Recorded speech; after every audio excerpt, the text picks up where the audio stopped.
Hello बच्चों, तो कैसे हो आप लोग। आई होप कि आप लोग बढ़िया ही होगे और लाइफ में कुछ प्रोडक्टिव ही कर रहे होगे। तो मैंने सोचा मैं भी आपकी थोड़ी हेल्प कर देता हूँ। तो बच्चों, लास्ट लेक्चर में हम लोगों ने पढ़ा था इलेक्ट्रिक फील्ड और उसकी प्रॉपर्टीज़। तो जिस किसी ने भी वो वीडियो नहीं देखा, जाओ उसको देख के आओ, ठीक है ना। आज हम लोगों का एक बहुत ही इंपॉर्टेंट लेक्चर है जिसका नाम है कॉन्टिन्यूअस चार्ज डिस्ट्रीब्यूशन। आओ देखते हैं वो क्या है।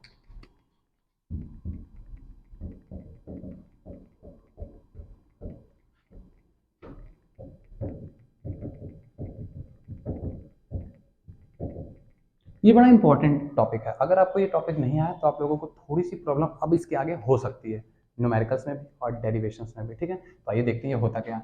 बेटा, अगर आपका एक क्यू चार्ज में से रख दूं और एक क्यू चार्ज यहाँ पे ऐसे रख दूं, तो हम इस चार्ज को क्या कह देते हैं कि ये कैसा चार्ज है? पॉइंट चार्ज जैसा है, ठीक है ना, पॉइंट चार्ज जैसा है। लेकिन अगर मान लो कि हमारे पास एक वायर है, ठीक है, और उस वायर पे हम लोगों ने चार्ज ला करके छोड़ दिया, तो इसके ऊपर से चार्ज ऐसे डिस्ट्रीब्यूट हो जाएंगे यूनिफॉर्मली, ऐसे ऐसे ऐसे ऐसे इसके ऊपर ऐसे डिस्ट्रीब्यूट हो जाएंगे। तो उस केस में अब इस पूरे वायर के ऊपर जो ये चार्ज डिस्ट्रीब्यूट हो गए हैं, ऐसे चार्ज को कहा जाता है कॉन्टिन्यूअस चार्ज डिस्ट्रीब्यूशन। और ये जो चार्ज होते हैं ये इनफाइनाइट नंबर्स में होते हैं, बहुत ज़्यादा नंबर्स में होते हैं, ठीक है ना, बहुत ज़्यादा, मतलब आप गिनती नहीं कर सकते हो, ठीक है। और दूसरी सबसे बड़ी बात, ये यूनिफॉर्मली डिस्ट्रीब्यूट होते हैं। तीसरी बड़ी बात कि जब ये चार्जेस ऐसे डिस्ट्रीब्यूट हो जाते हैं तो दो, मतलब एक चार्ज और दूसरे चार्ज के बीच में स्पेस नहीं रहता, मतलब एकदम चिपक चिपक चिपक चिपक कैसे पूरे वायर पे क्या हो जाते हैं, डिस्ट्रीब्यूट हो जाते हैं। तो इसी वजह से इसको कहा जाता है कॉन्टिन्यूअस चार्ज डिस्ट्रीब्यूशन, ठीक है, समझ गए। इसकी जो प्रॉपर्टी होती है और इसकी जो क्या कहते हैं लगाने की टेक्निक होती है, वो पॉइंट चार्ज से अलग होती है। और इनफैक्ट ये भी मैं आपको बात बता दूं कि जो पॉइंट चार्ज के जो फॉर्मुलेज होते हैं वो इस पे वैलिड भी नहीं होते हैं, इनके लिए अलग फॉर्मूला, इनके लिए अलग तरीके से लगाया जाता है। समझ में आ गई इतनी बातें। तो कॉन्टिन्यूअस चार्ज डिस्ट्रीब्यूशन क्या होता है, इतनी बात समझ में आई। जब भी कभी किसी वायर पे या किसी सरफेस के ऊपर आपको चार्ज डिस्ट्रीब्यूट कर दिया गया, ऐसे ऐसे ऐसे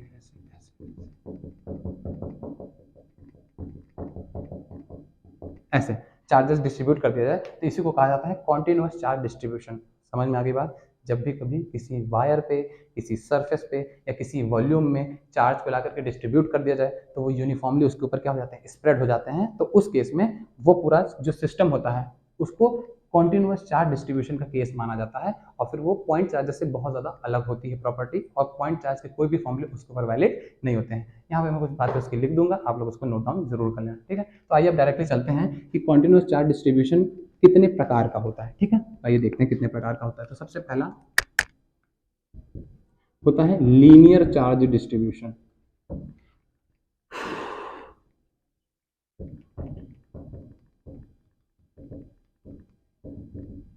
ठीक है। दूसरा होता है सरफेस चार्ज डिस्ट्रीब्यूशन,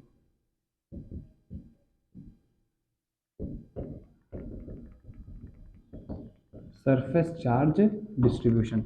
तीसरा होता है वॉल्यूम चार्ज डिस्ट्रीब्यूशन।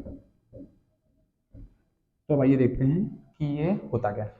तो जब भी कभी आपका one dimensional distribution of charge हुआ है, वन डायमेंशनल मतलब आपकी यहाँ से लेकर वहां तक अगर एक मैं रस्सी बांध दूं और उस रस्सी के ऊपर ऐसे ऐसे चार्जेस ऐसे ऐसे क्या हो, स्प्रेड हुए हों, उस पर रखे हुए हों, ठीक है ना। तो ऐसा डिस्ट्रीब्यूशन ऑफ चार्ज क्या कहलाएगा, one dimensional distribution of charge.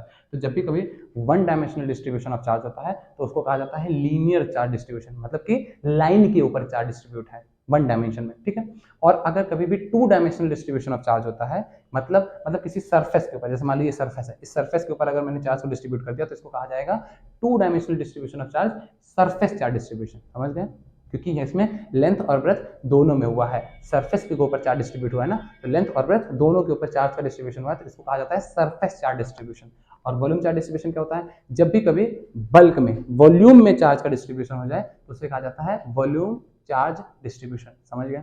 अब आती है बात कि इनके लिए इनकी डेंसिटीज होती हैं, मतलब इसको निकालने का एक मैथमेटिकल तरीका होता है कि लीनियर चार्ज डिस्ट्रीब्यूशन में कैसे चार्ज का डिस्ट्रीब्यूशन निकाला जाएगा, सरफेस चार्ज डिस्ट्रीब्यूशन में कैसे सरफेस के चार्ज का डिस्ट्रीब्यूशन निकाला जाएगा, और उसको समझते हैं, ठीक है। तो लीनियर चार्ज डिस्ट्रीब्यूशन को समझने के, सॉरी निकालने, कैलकुलेट करने के लिए हम लोग पढ़ते हैं लीनियर चार्ज डेंसिटी, जिसको लैम्डा से रिप्रेजेंट किया जाता है। और लीनियर चार्ज डेंसिटी क्या होती है, चार्ज पर यूनिट लेंथ। अगर कभी भी एक यूनिट लेंथ में चार्ज का डिस्ट्रीब्यूशन हो रहा है तो उसी को कहा जाता है linear charge density lambda. Lambda क्या होता है? Charge per unit length. बस इतनी सी बात है, मतलब एक एक यूनिट लेंथ में कितना चार्ज प्रेजेंट है वही आपको लीनियर चार्ज डेंसिटी से पता चलता है। हर एक यूनिट लेंथ में कितना चार्ज, कितना डेंसिटी है, चार्ज डेंसिटी है लैम्डा। दो में दो लैम्डा, अरे भाई दो यूनिट में दो यूनिट लेंथ में कितना, 2 मीटर में 2 लैम्डा, 3 मीटर में 3 लैम्डा, 4 मीटर में 4 लैम्डा। समझ गए नहीं? तो मतलब भाई lambda is equal to charge per unit length. Charge per unit length, एक यूनिट लेंथ में कितना चार्ज प्रेजेंट है उसे कहेंगे हम लोग लैम्डा लीनियर चार्ज डेंसिटी। और इसका जो वो होता है यूनिट होती है कूलम पर मीटर।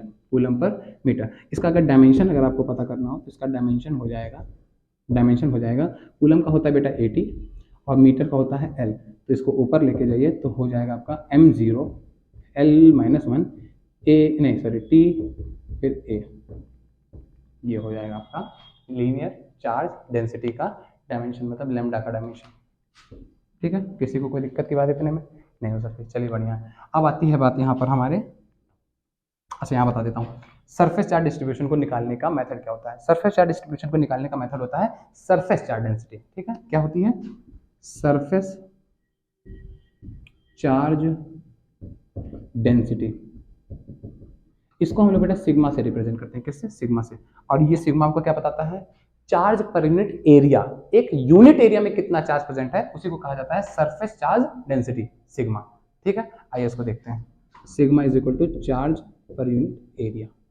ठीक है, और इसकी जो यूनिट होती है वो होती है कूलम पर मीटर स्क्वायर। अगर इसका डायमेंशन बनाना हो तो इसका डायमेंशन आपका हो जाएगा सिग्मा का, चार्ज के लिए होता है 80 और मीटर के लिए L स्क्वायर, यानी सिग्मा का dimension m0 L-2 T1 A1। किसी को कोई डाउट? चलिए बढ़िया, आगे बढ़ते हैं। अब आती है वॉल्यूम चार्ज डिस्ट्रीब्यूशन को कैसे कैलकुलेट किया जाता है। तो वॉल्यूम चार्ज डेंसिटी से। किससे? वॉल्यूम चार्ज डेंसिटी से। वॉल्यूम चार्ज डेंसिटी है। और ये जो होती है बेटा इसको रो से रिप्रेजेंट करते हैं, ऐसे रो से रिप्रेजेंट करते हैं।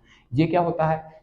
Charge per unit volume. एक यूनिट वॉल्यूम में कितना चार्ज प्रेजेंट है उसी को हम लोग कहते हैं रो, मतलब कि वॉल्यूम चार्ज डेंसिटी। आओ देखते हैं। Rho is equal to charge per unit volume. ठीक है, इसका जो आपका यूनिट होती है वो होती है कूलम पर मीटर क्यूब। कोई दिक्कत की बात? और इसके डायमेंशन की बात कर लेते हैं। इसका जो डायमेंशन होता है वो होता है चार्ज के लिए 80 होता है और मीटर क्यूब के लिए L क्यूब। तो रो इज इक्वल टू क्या हो गया? m0 L-3 T1 A1। कोई दिक्कत की बात? तो ये हो गया आपका सारी बातें कॉन्टिन्यूअस चार्ज डिस्ट्रीब्यूशन की, कि लीनियर चार्ज डिस्ट्रीब्यूशन क्या होता है, सरफेस चार्ज डिस्ट्रीब्यूशन क्या होता है और वॉल्यूम चार्ज डिस्ट्रीब्यूशन क्या होता है। लीनियर चार्ज डिस्ट्रीब्यूशन मतलब एक लाइन पे चार्ज का डिस्ट्रीब्यूशन को, मतलब one dimensional distribution of charge को लीनियर चार्ज डिस्ट्रीब्यूशन कहा जाता है। और उसको निकालने का जो मेथड है वो लीनियर चार्ज डेंसिटी लैम्डा से मिलता है। लीनियर चार्ज डेंसिटी आपको क्या बताती है कि चार्ज पर यूनिट लेंथ, एक यूनिट लेंथ में कितना चार्ज प्रेजेंट है उसको हम लोग कहते हैं लैम्डा, मतलब कि लीनियर चार्ज डेंसिटी। इसका जो आपका क्या कहते हैं वो है यूनिट है वो कूलम पर मीटर है। डायमेंशन जो इसका है m0 L-1 T A, ठीक है, मतलब T1 A1। उसके बाद आती है बात तुम्हारी second distribution of charge, surface charge distribution.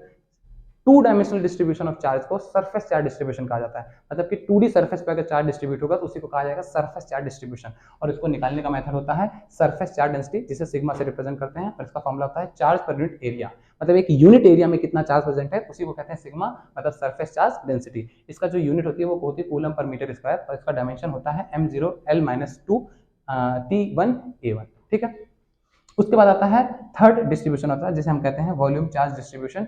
और 3 डायमेंशनल डिस्ट्रीब्यूशन ऑफ चार्ज को ही हम लोग वॉल्यूम चार्ज डिस्ट्रीब्यूशन कहते हैं। ठीक है ना, अगर कभी भी 3D सरफेस पे चार्ज का डिस्ट्रीब्यूशन होगा तो उसे हम लोग कहते हैं वॉल्यूम चार्ज डिस्ट्रीब्यूशन। और उसको निकालने का जो मेथड होता है वो होता है वॉल्यूम चार्ज डेंसिटी से, जिसे हम रो से रिप्रेजेंट करते हैं। और रो होता क्या है? Charge per unit volume. Charge per unit volume, एक यूनिट वॉल्यूम में कितना चार्ज प्रेजेंट है उसी को हम कहते हैं वॉल्यूम चार्ज डेंसिटी रो। और इसका जो यूनिट होता है वो होती है कूलम पर मीटर क्यूब। इसकी डेंसिटी डायमेंशन जो होती है वो होती है m0 L-3 T1 A1। किसी को कोई डाउट? चलिए बढ़िया है। और यहाँ पे मैं जो नोट्स दे रहा हूँ उसको आप लोग प्लीज लिखते रहो, ठीक है ना, नहीं तो आप लोगों की नोट्स अगर नहीं बन पाएगी तो रिवाइज नहीं कर पाओगे। चलिए फिर बाकी मिलते हैं नेक्स्ट लेक्चर में। Okay bye.